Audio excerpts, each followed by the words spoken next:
My name is Ryan Alexander. The piece that I showed at CODAME was an extension of a piece that I wrote for a live performance at Gray Area Foundation for the Arts. That was probably, I don't know, it was about a year ago, and it's sort of been it's kind of a piece that's been extended multiple times, and always the sort of problem has been that when I do a live performance, I don't actually I kind of show up and I'm setting up all the projectors and all of the screens and everything, and then I sort of do the performance, and it's kind of like I don't really get to experience the actual event. So I thought maybe with this one I would just sort of write an autopilot to replace myself. So yeah, that's what I did. I just wrote, so this program takes OSC input.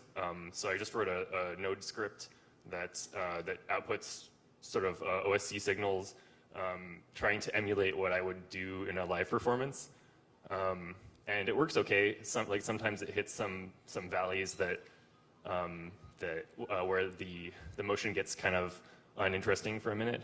But overall, it works pretty well. So then I guess about the piece itself, this is, let's see, this is written in a framework called Plask. It's a framework that has probably about, I don't know, like 10 users or something right now.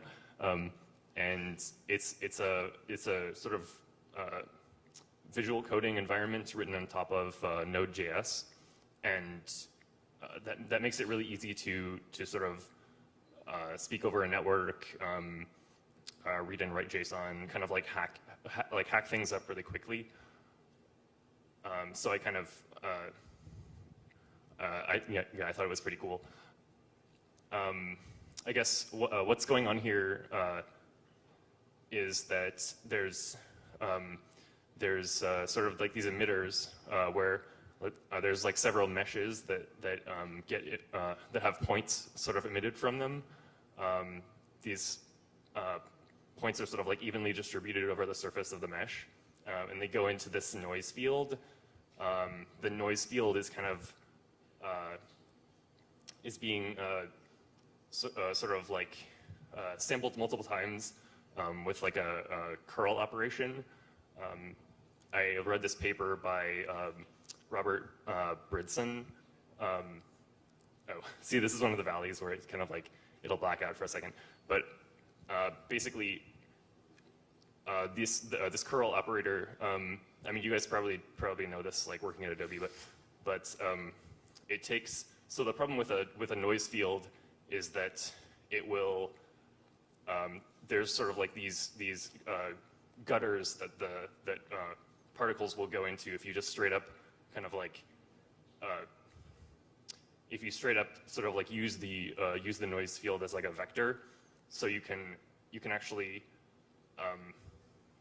by doing the curl operation, you get a vector that's sort of like perpendicular to the it's sort of like the axis of rotation, or the spin around the sort of like several vectors. So you can kind of it'll make particles like kind of escape these gutters.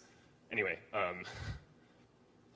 yeah. So that's why they don't all just like go into one point and like disappear. Let's see.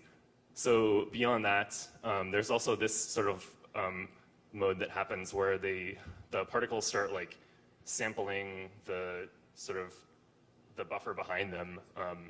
So it kind of gives it this like painterly look. And let's see. Yeah, that's basically all there is to it. Normally this would be like, it'd be really awesome if if these screens could be sort of like 3 separate screens, but because it really looks better when you have like a continuous field, but this is all right.